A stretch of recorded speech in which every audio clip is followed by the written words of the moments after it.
The jungle camp is like a sprawling village of its own on the outskirts of town. The migrants living there have been forced to the edge of society itself. I wanted to meet people who live a remarkably risky, temporary existence, but somehow manage to maintain their faith through fasting at the time of Ramadan. A group of Sudanese and Eritreans spoke to me about how they're finding the month.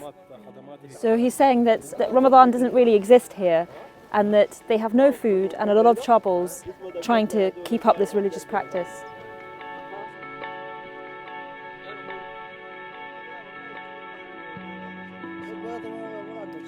Despite the obvious hardships, they're doing their best to keep up religious rituals, and they've even built a mosque.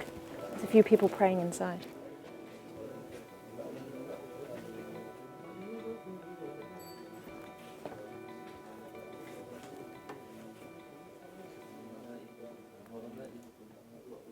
I meet Muhammad Ali from Eritrea. He explains why people have left their home countries. احنا السودان واريتريا والصومال اللي هاجروا هذه الافارقه مش يعني احنا يعني ما لقينا الاكل، احنا عندنا مشاكل ديكتاتوريه، والاوروبا هذه كله حيجي حيقلب هذه عليها. Many of the camp dwellers come here to pray 5 times a day and also gather for an evening meal to break their fast. Usually there's not much to eat. For the iftar, what do you eat? One bread. One bread. One bread. But ليش? Why you build this mosque? It's important in the mosque. Why is it important? See the Muslims see كمسة. One of the remarkable things about being in here is this place has features that any mosque around the world might have, and yet this is set up in a temporary wooden and corrugated iron structure.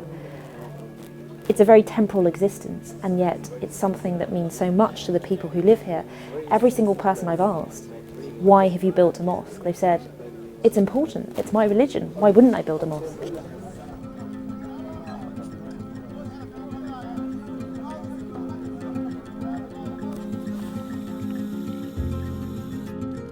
The thing that really unites everyone here is their desperation to leave.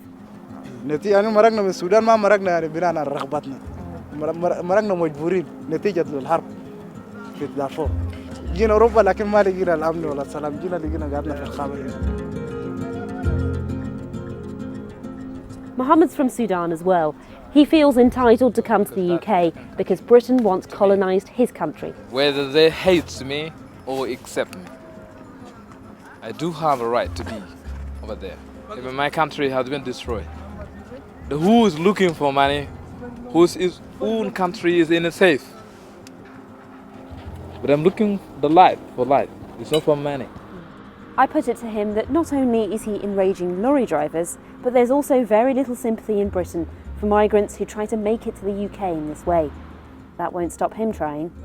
I tried 6 million times. But the police, they remove you. Who removes you? Yeah, it's going to remove me, take me back, and come over here to try again. Why not? Dying is better than not going to the UK. Yeah. Why? Because UK has everything there. Who told you this? A lot of people there that are saying that. You think it has everything? I see. What do you want? Just good life and safe. Just nothing more. Yeah. So, tell to the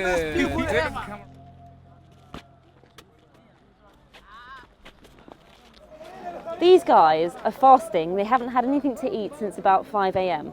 They not only have the energy to play football, but they're telling me about how they continue to try and make it to Britain.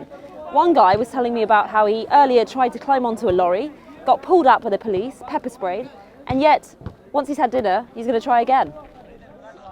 At the other end of the jungle, I met a group of Afghans and a few Pakistanis. And today is a good day. A local charity's donated some food for their evening iftar meal. While we waited for the sun to set, I got chatting with Zahid Khan, who's been here for 3 months. He told me the reality of Europe has failed to live up to the promise. मैं तो कहता हूँ कि इधर की life है ही नहीं। पाकिस्तान में आदमी को एक टाइम का मिले एक टाइम का ना मिले वो इससे अच्छा है। ये तो कुछ भी नहीं है, लेकिन बस ये क्या है तो क्यों आप पाकिस्तान के छोड़े? बस हमको क्या पता, हमको तो लोगों ने जो है ना इधर जन्नत बनाया होता कि उधर जाओ पैसे कमाओ ये है वो है। हम उधर से 10-12 लाख रुपए खर्च करके इधर आए हैं। ये तो कुत्ते की जिंदगी है, ये क्या है?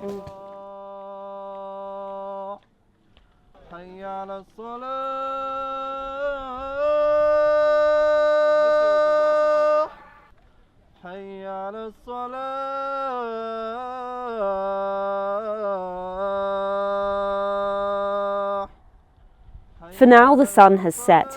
The call to prayer is being sung, and it's a few moments of peace in the camp as they break their fast with the evening meal.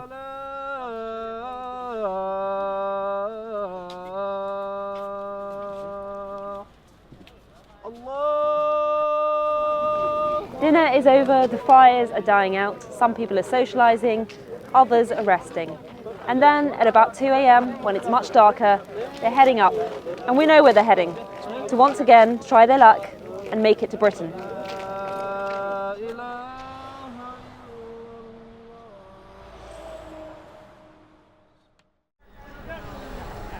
Europe, the land they failed to reach. Africa, and the families they left behind. I want to call my parents.